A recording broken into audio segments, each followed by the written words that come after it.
Well, today's second reading is taken from St. Paul's letter to the Philippians. And I want to compliment my lector on an excellent job. Thank you, Mrs. Peck, for a good job on that reading. Appreciate that, I do. I have to tell you, I am very blessed by the quality of lectors we have at St. Malachy. So I guess I should give a shout out to Joe Sherman, the head of the lectors as well. Thank you, Joe. Lecturing is a beautiful ministry. Some people say, Father, are you ever afraid of talking in front of people? I say, I get up in the morning and I live to talk in front of people. Okay. Well, to understand today's gospel reading, you have to go to the book of Acts. There's a story in the book of Acts when Paul arrives for the first time in Philippia, where the Philippians live. And he arrives in this little town, which is somewhere in Greece. And he has some success, and he has a few people interested, and he starts to form a community there. When he runs in trouble with the local officials, and they decide to throw him in jail. So, he goes to jail. In this jail, it's one giant cell, and all the prisoners are in the same room. So what does Paul do? He begins to tell all the prisoners about Jesus. That's what he does, because that's what Paul lives to do. Tell people about the Lord. Night comes, so there's an earthquake. They have a lot of earthquakes in Greece, even to this day, and this earthquake shakes down one of the walls, and the door flies open. Prisoners, if they want to, can flee.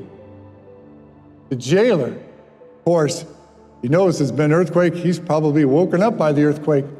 And he realized this could go very bad for him because under Roman law, the jailer was personally responsible for every prisoner put under his charge.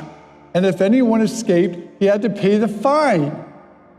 And if more people escaped than money he had to pay the fines, they would sell him and his family into slavery to pay the fines. That's what the Romans would do. So he races to the jail and looks inside, and all the prisoners are there. Nobody's run. They're all sitting around Paul, and Paul's telling them about the Lord. This act so impressed that jailer that he and his entire family became believers, and Paul baptized them all. Years later, Paul travels to another city, a very large city, the third largest city in the Roman Empire at that time, Ephesus. And just like the Detroit area is known for its cars, Ephesus was known for its idol making. Most of the pagan idols in the Roman Empire were made in Ephesus. So what does Paul do? Well, he tells them that these idols mean nothing. There's no gods behind them. It's a waste of time. Use it for a paperweight, but they have no meaning. There's only one true God. This, of course, infuriates the silversmiths and all the people who make these idols. So what do? They have Paul thrown in jail. And he's going to be in that jail for 2 years. News of this, of arrest of Paul, gets to the town in Philippi, where St. Paul had founded that Christian community. The jailer and the other members of the community are very concerned. The jailer knows all of what it's about, what it's like to be having someone in jail, organizes a collection of food and clothing and parchment and pens and ink, and sends this all down to Paul in Ephesus so that he could have enough food, be warm, and be able to write. Because that's how Paul's now communicating. And members of their community would stay in Ephesus. So if he ran low of anything, they'd bring more supplies. If letters had to be taken out, they would take it out for him. Paul is writing this letter after he's been released from Ephesus. It's a letter of thanks. It's a beautiful, beautiful letter of thanks and praise to God for the Philippian community who had opened themselves to the grace of God. And he's thanking them for it. And he's thanking God through them, and through them thanking God.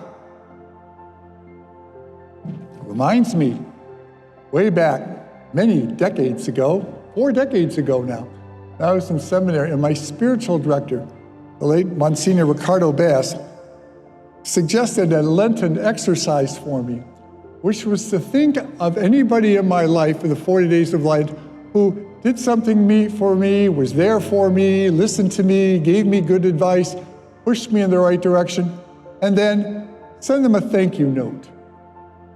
Let them know that you appreciated what they did. It was an interesting experience.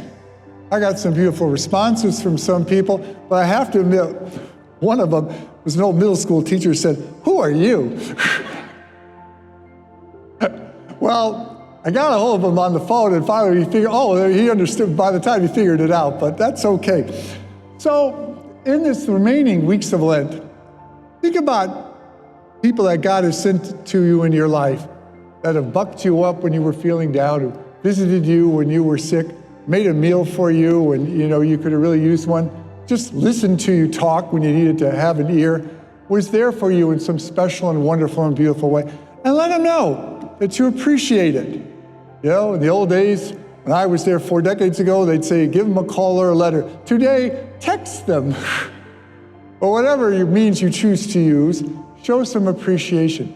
Because in showing appreciation to that, you're extending your appreciation to God, who sent that person, knowingly or not, into your life to make your life a little bit better and draw you a little bit closer to the heavenly kingdom.